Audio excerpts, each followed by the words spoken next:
Today we're going to be learning Nedarim Daf Kaf. This month's learning is dedicated for the Refuah Shlema of Naama Bat Yael Esther.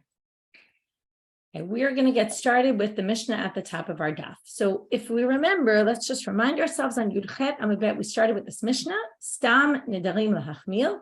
We're going to be strict about an average neder. If it's an unclear language, we're going to assume it's a neder. However, Perusham lahakel, that meant if you explained your neder in a way, oh, this is really what I meant, like cherem could be cherem kohanim, which would be davar mutar, or cherem hekdesh, which would be to the temple, which would be davar hasul, davar nadul. So either your neder will be a neder because it's davar nadul, or it won't be a neder because it's davar mutar, like cherem kohanim. So if you explain, I didn't really mean the neder language, I meant the other language, we believe you. Okay? But now the Mishna goes farther on that idea and says nadar becherem, which until now we thought meant one of two things. We're now going to learn becherem could mean something entirely different.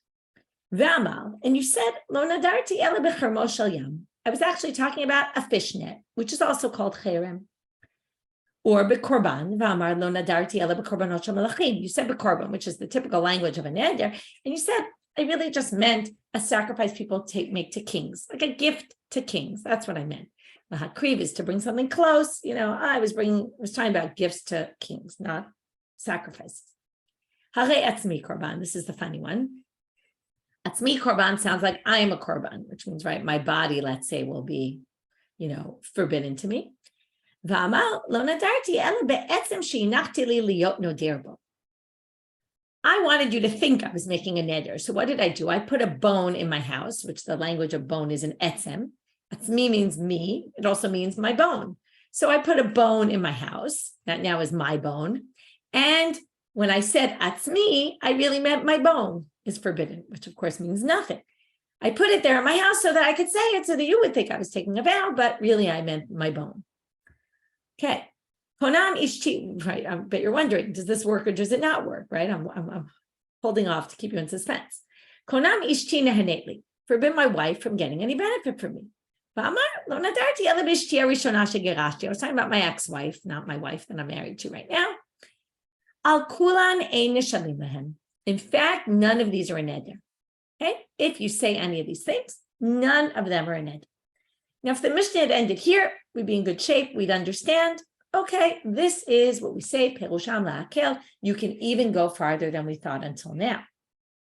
But what's the problem? The Mishnah continues and says something a little bit strange. V'im nishalu, but if they went to ask, okay, in Hebrew we call this a shelat kitbag. Okay, for those who know Hebrew, right? Don't ask, right? You think the answer is going to be no, well then don't ask, okay, and just do it anyway. So if you say, im nishalu, if you go to ask, meaning to ask means to go to dissolve your vow, which, now I'll read you the simple reading of this. We're soon going to see that the Gemara doesn't really view it this way, but the simple reading sounds like if you decided to, meaning if you went to ask a question, it's probably because you thought you really meant the vow. And maybe the whole question is, are you lying when you said, oh, I have a bone in my house, or I was talking about my first wife, or right? So it says here, if you start to go to a chacham and say, I want to get rid of this neder, onshim otanu machmirim alehem. Divrei Rabbi Meir. Rabbi Meir says we punish you and we're strict with you, meaning we make it more difficult for you to undo your neder, which probably means, seen this before, you can either undo it by using regret, saying I was angry at the time and I didn't mean it, or, and as in retrospect, I didn't mean it, or you say I didn't realize the ramifications. Had I realized X and Y would happen, I never would have made my vow. That's potchim lo petach. It seems like you have to do a petach and not haaretz. So many people understand this. Again, it's not exactly clear what on shimoto means. The Gemara is going to ask. And if you don't explain it the way I did, which is, we kind of view your actions. If you didn't ask, well, then it doesn't need asking because you probably were serious. If you did ask, then it shows you maybe you really were lying about claiming this was the case. But it's still not exactly clear, and the Gemara is going to ask. The second part seems to contradict the first part. If you weren't confused enough, the rabbis now come and say, also a very ambiguous statement. Chachamim omrim potchim lehem petach mimakom acher, which sounds like, if we explain, Rabbi Meir is saying you need to do petach not haaretz, This also kind of sounds like petach and acharata, because you have to find a petach from somewhere else. And we teach them. There's even a debate who is saying this line. Is this still chachamim? Is this everybody? We teach them, not exactly sure how we teach them, but which we saw in another Mishna, which is we're worried that people aren't going to take their vows seriously, and therefore we teach them, right, this isn't the way to do things. And, it also kind of sounds like we're going to be strict with them so that they don't kill Rosh. On the other hand, first of all, strange things about Chamim, if they're responding to Rabbi Meir, they don't use the same language as him. When he talks about machmirim and onshim, they don't seem to have onshim or machmirim, right? They seem to be saying something else, but yet they're still somewhat strict with him. Some people say petach means you don't need a regular petach, you can even do harata, regret is enough. And that most people think they're being more lenient. And exactly what is milamdim otam? How do we teach them? It's also not so clear, right? We reprimand them and we say, don't take vows, right? Because again, if you have a vow, this is again a good example of, we saw this before. You might have a vow that's not really a vow by Torah law, but we might be worried that if we say this isn't a vow and you don't need shelat chacham to get rid of it, you don't need to dissolve it, maybe they'll think about other Nedarim that really are, they won't dissolve them, and then we have to worry. If you remember last time we talked about haaretz, or the people that we're most worried about, and in fact, that's the direction the Gemara is going to go in. The Gemara is going to basically say, this Mishna is talking one part to one group of people and the other part to another group of people. And it's going to distinguish, as we've seen before, between chachamim and haaretz. There's a bunch of, right, it happens in this Masechet a lot, with vows in particular, happens with laws of purity and impurity, and laws of trumot and masro, right, where we were suspect that haaretz, people who aren't sitting there learning, are not as careful about these laws. So this seems to be another group of laws that maybe they vowed a lot more and the rabbis didn't take vows very often. And maybe because of that, again, without living in that time, it's hard to know. But the Bavli, anyway, is going to explain the Mishnah along those lines of distinction between who we're talking to. And then it becomes almost a societal thing that we relate to different people depending on the circumstances, and and we put people into categories, which we don't always like to do. There's going to be a bunch of things in this section today that are going to be a little bit troublesome, which we're going to have to relate to. Hagufa kasha. So the Gemara starts off and says the Mishnah contradicts itself. Right? On the one hand, it says Amar ein nishalim lahem. These aren't vows; you don't have to dissolve them. The Hadar Tane, and then it says im nishalu anshinot amachmirim alehem. If they come to ask, we punish them and we're strict with them. So Amar Rav Yehuda hachi katani. This is how you should read the Mishnah. V'kulan ein tzrichim sheila. Really, they don't need sheila, but b'mei dvarim amurim, where they don't need dissolving. B'tamid chacham. If it was a tamid chacham, we took the vow. Aval ba'am haaretz sheba lishael onshinato machmirim alav. Okay, and there's your distinction that I said before. Am haaretz, you need to dissolve the vow. Tamid chacham, you don't. Why would there be a difference? So there's a few possibilities.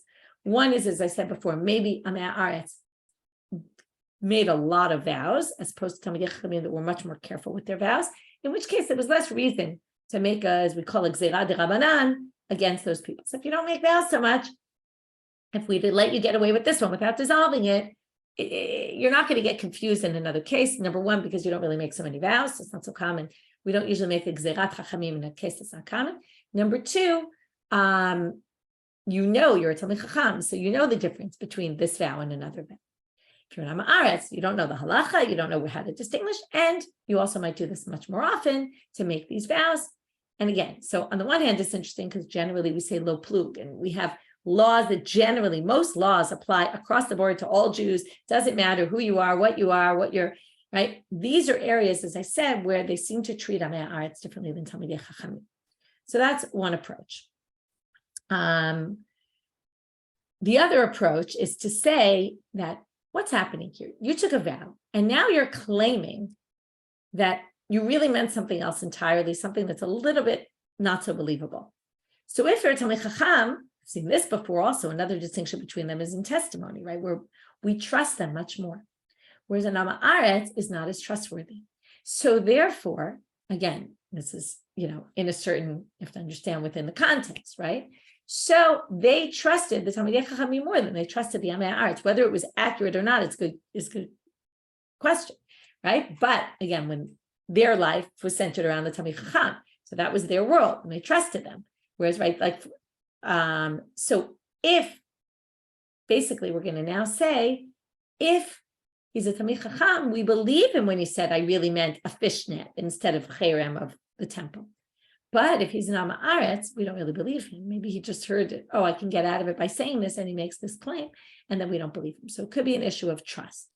So again, like many things in today's daf, there's going to be many interpretations, not exactly clear why they made these distinctions or what the distinctions are. So now the Gemara says, Bishlama machmirim. We understand what it means lachmir. Again, I already told you this, but it's really not clear from the Mishna, but the Gemara, it's obvious. What is machmirim? What's lachmir and sheila? Well, don't allow charata, only allow petach. But what's the punishment they're going to get? As it says in the following braita. Remember, nizirut is a type of ned. If you take upon yourself to be a nizir or nizira, and you decide, next day you drink wine, whether you did it intentionally, whether you didn't really think that you took upon nizirut in a real way, and you thought it wasn't really, you weren't a nizira, whatever it is, for whatever reason, you didn't do it. And then you go to basically say, oh, it turns out I found out I'm a nizira and I want to undo it.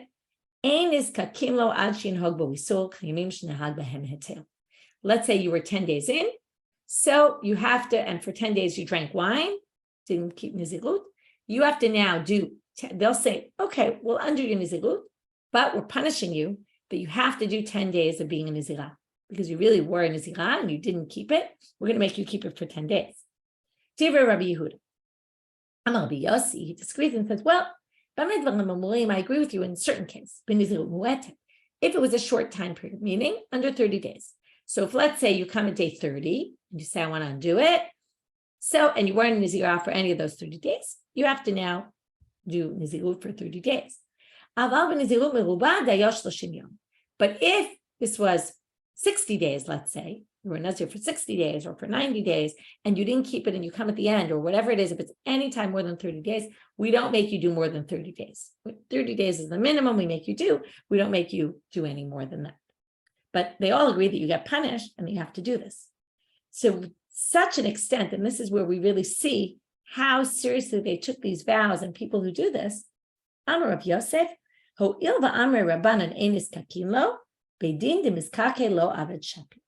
Because the rabbi said we need to punish someone like this, if you went in front of a court and they didn't require you to do this, so let's go back to our case, you took a neder that you won't eat fruits, and then you ate fruits because you ignored your neder, and then you came forward and you said, I didn't really mean, you said I'll eat fruits. Fruits will be like a korban, and I really meant korban and melachim, and but you're an haaretz, so they didn't let you do that. So you go to ask. The Beit Din has to say, you have to now go for however many days have passed. That amount of days, you can't eat fruit. Yes, we'll undo your vow. If the court doesn't do that, they're considered not a good court. Okay, they didn't do the right thing. And not only that, Rav Acha bar Yaakov Omer Meshamtinale. He says we excommunicate those judges. In other words, it's so important to punish people. Right? What is punishment usually for? To make sure it doesn't happen again. So important to punish them. This is a real serious issue. And it's fascinating because theoretically, from the beginning of the Mishna, it sounds like it's not even a vow. We've now gone 360, right? So far the other way, that we're now punishing judges for not punishing people who have done this, even though technically speaking, it's not really a neder.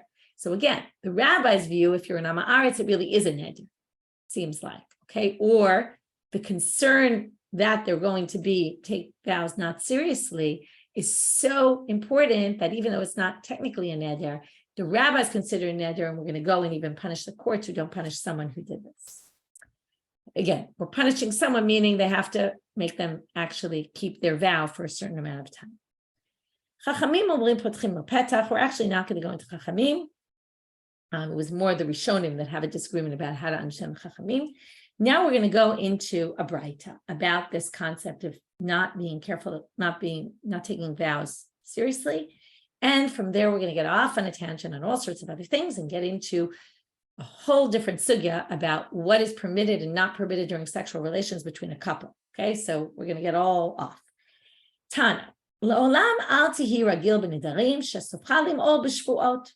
You shouldn't take a lot of vows because in the end, it might cause you to go to basically take an oath and not keep your oath.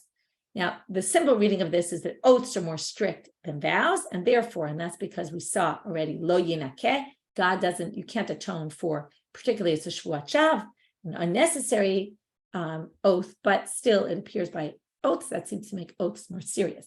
Some people actually have a different version that it's been nedarim.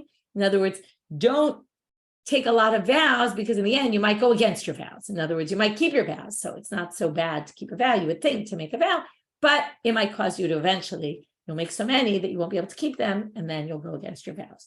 So two different ways of reading this line. Back to our haaretz, don't hang out too much with haaretzim because we already said they're not careful about trumot u'masro. Really truma they are to the kohen, but not to the maser part. And then you'll eat food that wasn't tithed properly, and that's a problem. A kohen haaretz doesn't have their own produce, but they get truma from other people. Let's say you're not a kohen. They might end up feeding you truma because they're not careful to distinguish with their food what's truma, what's not. Or some people have the version that says truma tme'ah. As I said, they're not careful about purity and impurity. Here we get all the issues all together. If you eat at their house, even if you're a kohen, you might end up getting fed truma that's impure because they're not careful about purity and impurity. That you can't eat. We start getting into women now. Don't speak too much to women, other women, because it might cause adultery. Rabbi Yochanan, he says if you look at other women, it will eventually cause you to sin. If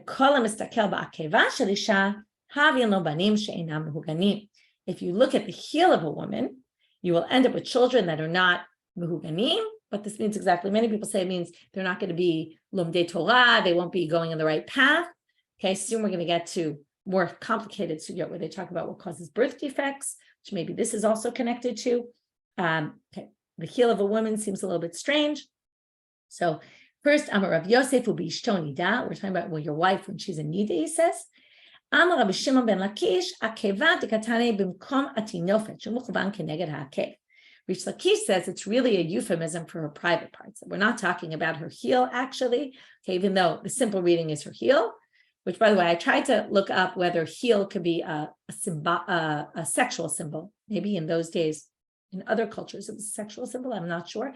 The only thing I did find, which I found some article, which I couldn't open because I didn't have access to it. It was also just before class. I didn't have enough time to look further, but that there's an article about the Akev comes up with Yaakov and Esav. And the article was entitled something about how there's some sort of sexuality in that story having to do with the Akev. So I thought that maybe there's some connection there. But anyway, either it's looking at her heel, there are people who say, there are people who only wear tights and cover their heels as well. It doesn't sound like Rabbi Yosef thinks it's euphemism, only Rish Lakish. Now, when we talk about, right, so there's the Achilles heel, of course, yes. And there's also, what was I thinking? There was something else. No, it eludes me. Okay. In any case, Rabbi Yosef says it's your wife when she's in nida, but you can't look at her heel. What's interesting is the halacha that comes from here is that you shouldn't look at parts of your wife that are generally covered during normal. There are areas that the woman generally covers, then you can't see your wife that way when she's in nida. And that comes from here, which is weird because, again, the heel is not an area you would think is generally covered.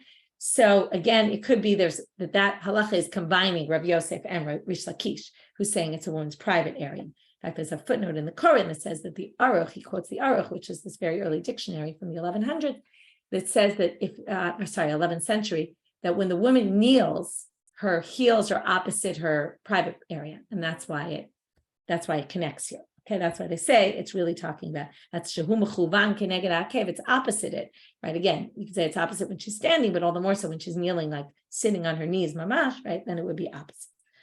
Okay, so he says it's a euphemism. So now this is going to lead us to what we're going to get to very soon, which is the words of Rabbi Yochanan ben Dehavai, who talks about, among other things, one shouldn't look at the private parts of a woman, even his wife, even when she's not in nida. In other words, here we're talking about laws of tzniut in the bedroom, basically. Okay, but that's not an appropriate thing for a man to look at his wife's private area. Okay, so this was a whole braita with a bunch of things. From here, we're going to go off into these issues of tzniut between husband and wife. and in general between man and woman. Tanya, ba'avor tiyeh yirato al pnechem zo busha. So braita says, this is a pasuk quoted in Matan Torah at a very important moment. People were getting the Torah, the Jewish people, and God was speaking to them. And they said, right after the 10 Commandments, it says the people said to Moshe, we don't want to hear God. It's too scary for us. And Moshe says, Al tira'u, do not fear. Ki leva'avor nisot etchem ba'aluhim. God did this to test you. Uva'avor tiyeh yirato al pnechem. He wanted to put the fear of God on your faces. It's a bit of a strange thing. Why not on your bodies, on yourselves? Why your faces? We'll get to that in a minute. Levilti techetau, in order to instill in you the fear of God so that you don't sin. So what does this mean? According to the braita, zo busha. This is to cause you to have embarrassment, right? To be fearful of God through embarrassment. This is connected to this idea of not looking at a woman's private parts to be embarrassed by that. Okay? Because embarrassment in that way, I'm trying to think of the right word, it's not embarrassment. Right? Busha is usually embarrassment, but I don't know if you have an English translation, you can tell me what word they use there. But that causes yirat chet. Shame. That's the word. Thank you. Shame. Because shame brings yirat chet. Mikan amru, siman yafeh ba'adam shu baishan. It's good to have this trait of shame. Achirim omrim, kol adam, others say, kol adam mitbayesh lo b'meral chotei. Anyone who's embarrassed or shameful will not sin so quickly. Umisha ein lo boshet hapanim, and if you don't have that, here's an interesting one. From here you can learn that his parents, right, his ancestors must not have been at Har Sinai, because everyone at Har Sinai got this trait put upon them. If you remember in Yevamot, we learned that one of the tests for being a convert, which we don't really do nowadays, is you have to have the trait of Baishanu. If you're not a Baishan, well, then you can't be part of the Jewish people. It's a very important trait. On the other hand, we know that Lo Baishan Lamed, right? If you're a Baishan when you're learning, you're not going to learn properly. And there's all these other sources that say the opposite. In fact, we have a new, if your Hebrew's good, we have a new corner, or I don't know how you say it, a new channel on our website with Rabbanit Yafik Clymer. And this week's, it's called B'machshava Shniya, on second thought. And it's machshavti, it's say Jewish thought kind of things that come out of the Gemara.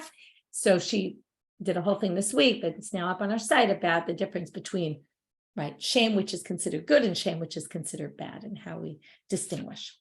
Okay, so this source basically talks about the importance. It only talks about one side of it, the importance of that really in relation to tzniut, humility, and particularly between husband and wife, we're going to say. So now we get to this famous line of Rabbi Yochanan ben Dehavai. I'm Rabbi Yochanan ben Dehavai, take a deep breath. Okay, it's a little bit difficult to swallow. There are 4 things that the angels in heaven told me. First of all, it's already a big, strange introduction. We generally have, I learned from my rabbi, right? We don't generally have, I learned from the angels, who's talking with angels, right? What does he mean? It's a good question. The Gemara is going to ask later on, but why he introduces it with Malach Eshrei is a good question. And now he starts to explain 4 birth defects and what do they come from. In other words, this is why it's going to be hard to swallow, because we generally don't like to play God and say we know why the following things happen. And I'm not even sure he's playing God by doing this. It's not clear. Again, this is a language that we've come to recognize in the Gemara that they used. It was very common, like for 3, right, the very famous 3 reasons why women die in childbirth, right? Which chala, nidan, habakat haner, right? It seems like a difficult line. What do we know why women die in childbirth, right? So if you remember, we discussed then that we went to the Masechet Shabbat, which is that these were phenomenon that people struggled with. You struggle with nowadays, right? Why is a woman die in childbirth? Why does, right? Then it was much more common. Why are children born with birth defects, right? It's something out of the norm. It's not the way things are supposed to be, the way we assume. So they struggled with it. And they also struggled, right? What they also wanted to do was to prevent people from sinning. So they kind of combine them into saying, right? They try to, number one, explain. The only way they could explain it was to say there must be somebody did something wrong. And then they combine that with, how can we instill the fear of God in people? Well, let's scare them into saying, right? Again, it sounds kind of horrible to our modern eye, but right? We would never say things like this, or at least, people do, but I would hope not. We struggle when we hear people say that, all sorts of things. This happened because, right? This terrible, right? Yesterday in Istanbul, right? What just happened? Right? It's terrible. What happened? It's because X, Y, and Z. We have no idea. We don't play that. But basically, it's a way of trying to scare people into saying, take this seriously. Okay. And they always use this midah keneged midah, which we know from the Torah of God metes out punishment appropriate to the action. And this is you're going to see very much fits in with this midah keneged midah. But I don't know that you have to understand it literally, that this is really what causes it. Okay. I certainly don't think that way. Anyway, and not only that, but you're going to see if the rabbis disagree with him. So hold off on that. So he has a certain approach, which is why are people born lame? Because when their parents were having relations, and some people say specifically the relation that caused the birth of that child, they were doing things upside down, okay? And that's why they can't walk properly. Okay, what does it mean? So different interpretations, whether it means anal intercourse, whether it means the positions, that she was on the top, he was on the bottom, where the more tzniut position is the man is on the top and the woman is on the bottom. Could mean something else. Anyway, those are possibilities. What about mutes? Because they use their mouths, which, right, again, midah keneged midah, their mouths, and the man kisses the woman in her private parts. So again, that's connected. In a minute, we're going to see looking at it, which is what we saw before. Deaf, because the couple is talking during tashmish, and that you're not supposed to do. We'll talk about that in a minute, why you're not supposed to and when, and etc. We'll get to that. They're actually going to bring a contradiction immediately and say, what do you mean? Here's a case where they were talking and it's okay. So we'll talk about that.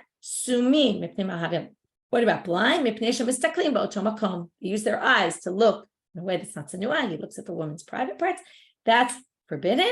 And because of that, you have blind children.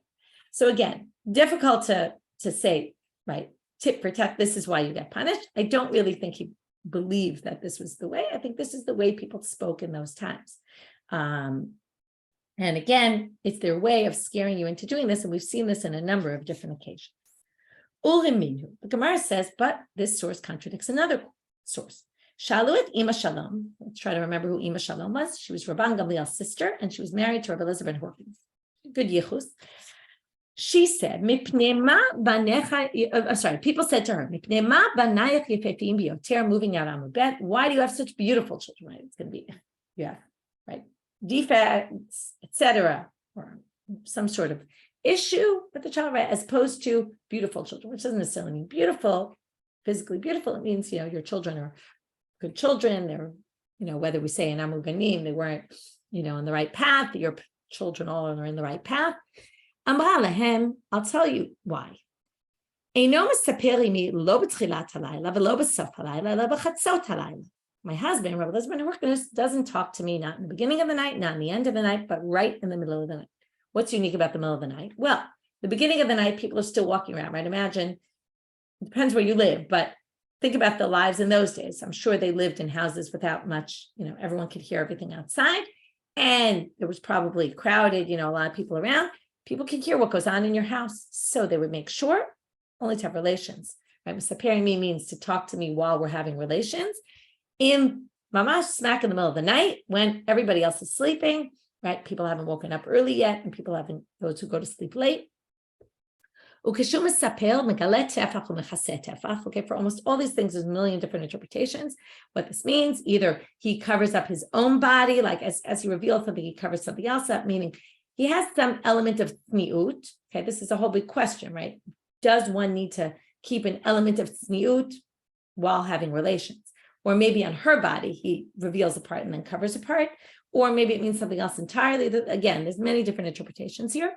And when he's doing the mitzvah of having relations with her, he does it as if there's some evil spirit in him. It's a little bit strange, or there's an evil spirit hovering above him.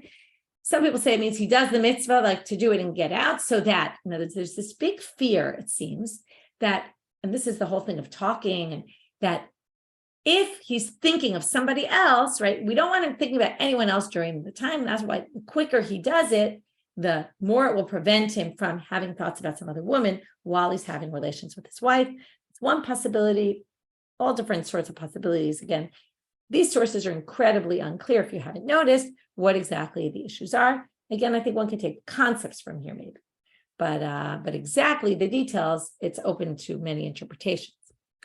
And I said to him, why? Why do you do this? Only in midnight and only Megaleta, right? Some people, it's unclear which one she's referring to, or maybe even all of them. Right? I don't want to be thinking about some other woman, as I told you. And then my children will be mamzerim. Now, they're not really mamzerim. Of course, they're not mamzerim. He was sleeping with his wife.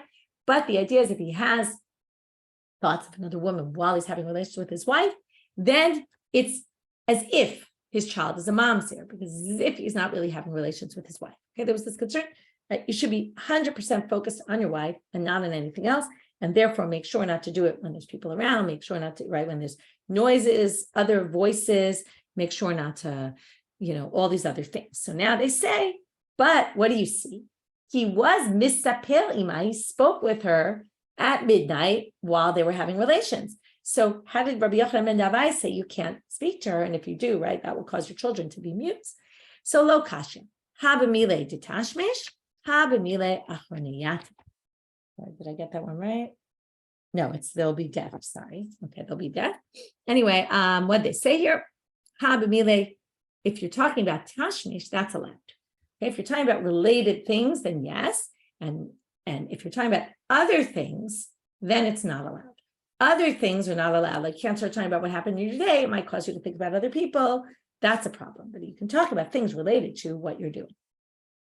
So basically, we have this approach, whether you go with, you can't, right? We basically resolve, well, there's certain types of talk that's allowed, certain types of talk that's not allowed.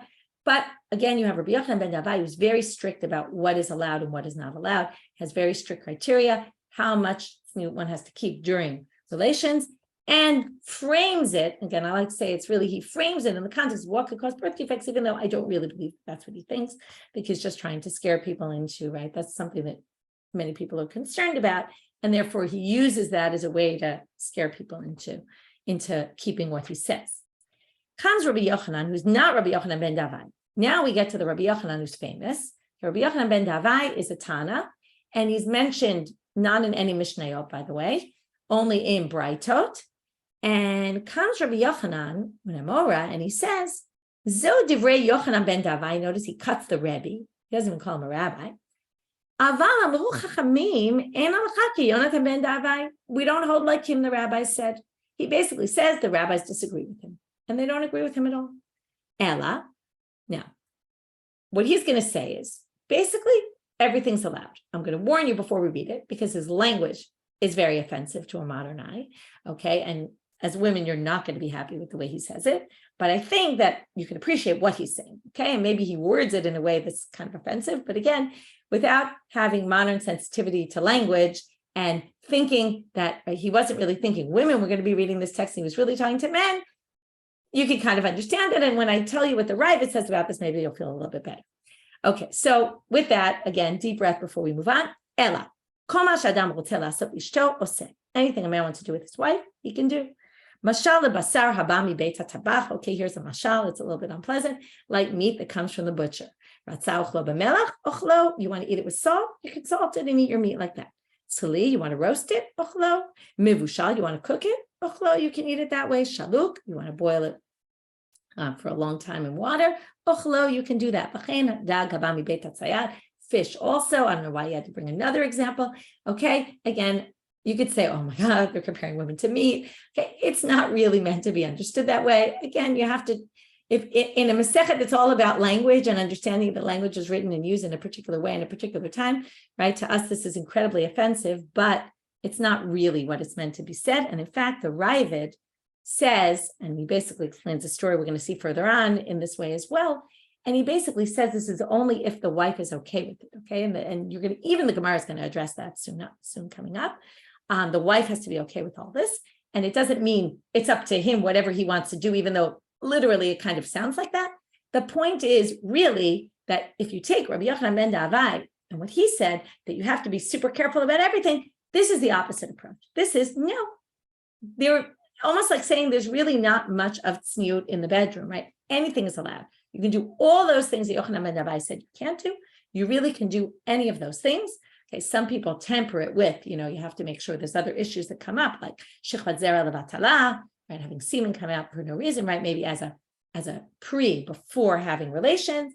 There's all sorts of opinions about this.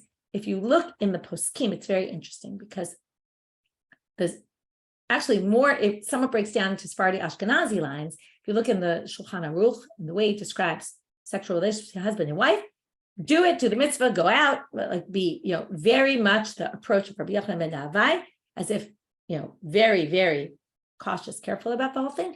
And if you look at other sources, like the Ravid, who's actually from Provence, which is sort of in between Spain and like Sfarad and Ashkenaz, he has, I would say, the most open approach, and more so that anything is allowed, although he has a very strong emphasis on what the woman wants.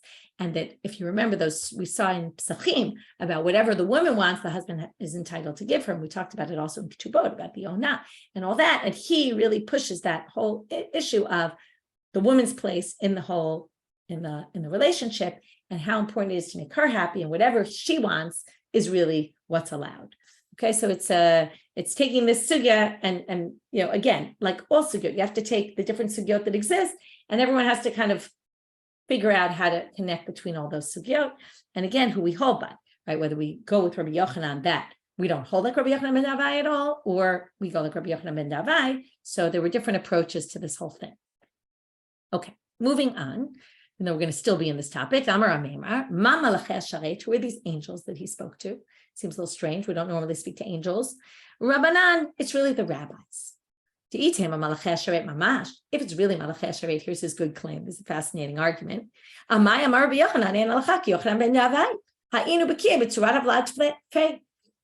Who knows better about Tzurat Havlad than the angels, right? They were sitting up there in the Yeshiva Shalmala, right? They're at the board meetings. They know exactly what goes on and why children come out the way they come out. And therefore, if he was the one who really told Yochanan ben Dehavai directly, then they certainly would be right. So it must not be angels. I, of course, am thinking of a different sugya, which is lo nitna Torah l'malachei hasharet. This whole famous sugya about that the Torah wasn't given to angels. And maybe he was talking to the angels, and that's the angels' approach. But we're humans, and we go by the human view of everything, and that's not the human view. So maybe that's also another way to go about it. So if they weren't angels, really, the way the Gemara claims, then why do they call them angels? Because those rabbis were unique and special, like the Malachei Hasharet. Story. A woman comes before Rebbe, Amralo, Rebbe, arachti lo shulchan v'apachol. Already, I was in the right position, and my husband came and flipped it. Okay, again, flipping the table, what that means, whatever it means he did it in a way that I'm not sure was okay. Amar la, biti Torah taraticha, ani ma'asela. Torah permitted it, so what am I going to write? First of all, it's fascinating to think this woman went to the rabbi and started talking about what happened in her relations with her husband, but she was obviously worried that maybe she did something wrong, and he says, the Torah permitted this, what do you want from me? Meaning, totally fine. Now, the Ravid also reads these stories. He says, some people think that she wasn't game to do it, but he says, I don't believe that that's the truth. I think that for sure she agreed. It's just later she felt bad and said, maybe I did something wrong. That's his reading, because again, he believes that you can't do any of this without the woman agreeing to it. Same story. A woman comes before Rav, I did everything the right way, and then he wanted to change it. Amar, Mishna binita. So he says to her, using that analogy before, how is this any different from fish? Meaning everything's allowed, it's not a problem. So again, these stories show that the rabbis, Rav and Rebbe, all held like Rabbi Yochanan against Rabbi Yochanan ben Dehavai.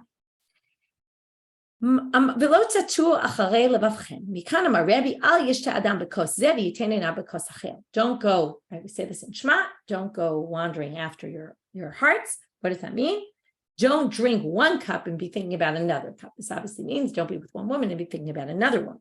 This is what we were talking about earlier. Amar Ravina, lo nitzcha ela da'afilu shtei nashav.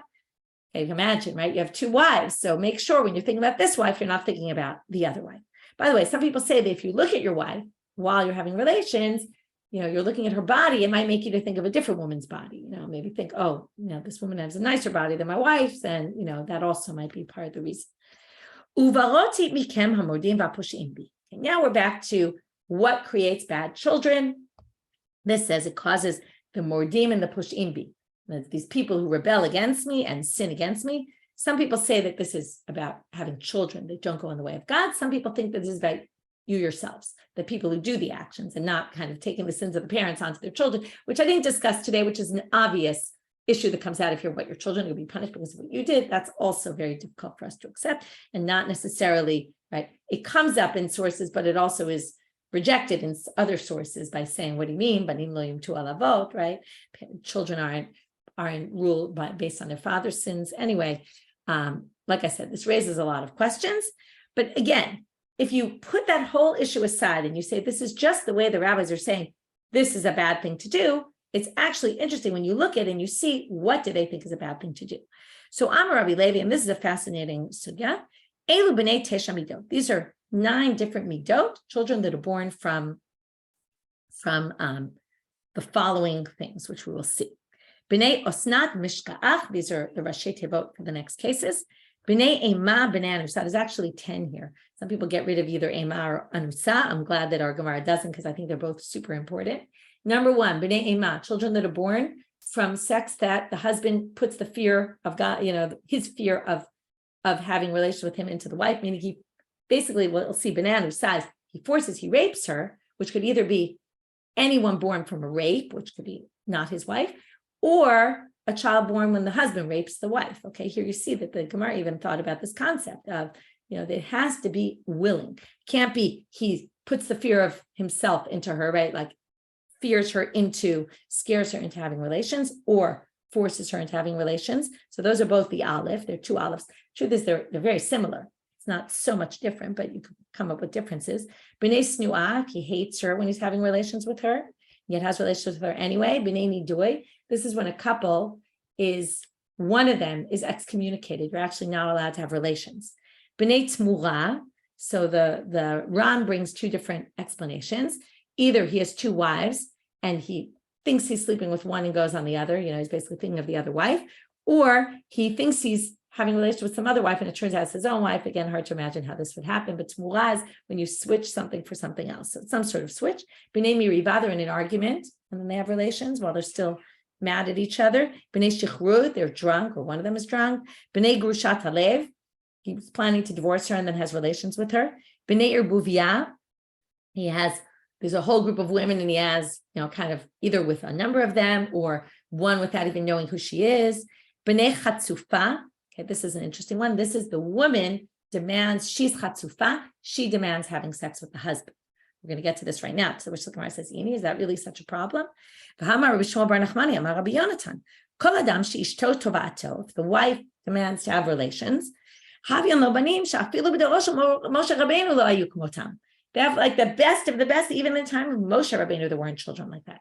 Shneimar, where are they going to learn this from? They learn it from Leah. She was the one who, remember, she had the dudaim and she made sure, right? She ended up encouraging her husband to have relations with her and the whole, and also with the bed thing. So how do we know this? Shneimar, and then she gave birth to Yisachar. So we're going to prove this from Yisachar. It says by Moshe Rabbeinu, anashim chachamim u'nevonim, when they go to create this court that tried to institute. So you have ni chachamim and nevonim, uchtiv ekavet rashay shekechem, etc. And it says who they found. And loktiv nevonim, there weren't people who were nevonim. It's like they couldn't find people. Uktiv Yisachar chamor garem, uchtiv mibnei Yisachar yodei bina leitim. Okay, chamor garem. They say that Rashi, the Ran said, no, it's actually in Rashi. Rashi says, or maybe the Ran also, no, Rashi says, Chamor garam liyisachar shenolad, oto chamor she'ar Yaakov rochev, shepana la'oel Leah, right? It was the donkey that kind of pushed him aside to go into Leah's tent. And what do we see there? Yod bina leitim, and she was the one who caused the whole thing to happen. To which the Gemara said, Ahu demaratzia artsuye. There's a difference in how you do it. And this goes back to kind of the difference between, talking in Tashmish about things that connect and about things that don't connect. There's a way to do it and there's a way to do it. She does it prepared and says, must sleep with me tonight. That's not the way to go. But if she does it by encouraging him and finagling him to get into her bed, that's a different story. That's viewed as a positive thing, as a really positive thing. Whereas the way to basically say it in words, I want to have relations with you, that's an issue. Now, this again could be understood in the context of women in those days and not necessarily applicable nowadays, right? These things kind of change in terms of the way women were in society and their assertiveness. I don't know. I'm not sure anyone would say it's forbidden to do this nowadays. It's a good question. How we view, in general, these sources. Are they meant to be halachic? Are they meant to be, right? Are there meant to be concepts here? Like maybe you need to keep some sort of level of tzniut. The question is where you draw the line, where you do. It's unclear always how to view these kinds of sugyot. Especially when you read the Shulchan Aruch, most people don't follow, in our world, don't follow the way the Shulchan Aruch describes the way things are supposed to be. So does that mean we're not keeping halacha? In other words, or was this really not meant to be halacha proper? And as I said, there's different approaches. So there's a lot open there. With that, Nedarim, we'll end here and we'll start with the next chapter, because that's a whole new thing, in tomorrow's daf. So it's just a few lines we're skipping in today. We'll get to it tomorrow. Wishing everybody a good day. Have a lot of chomer lemachshava today. Have a great day.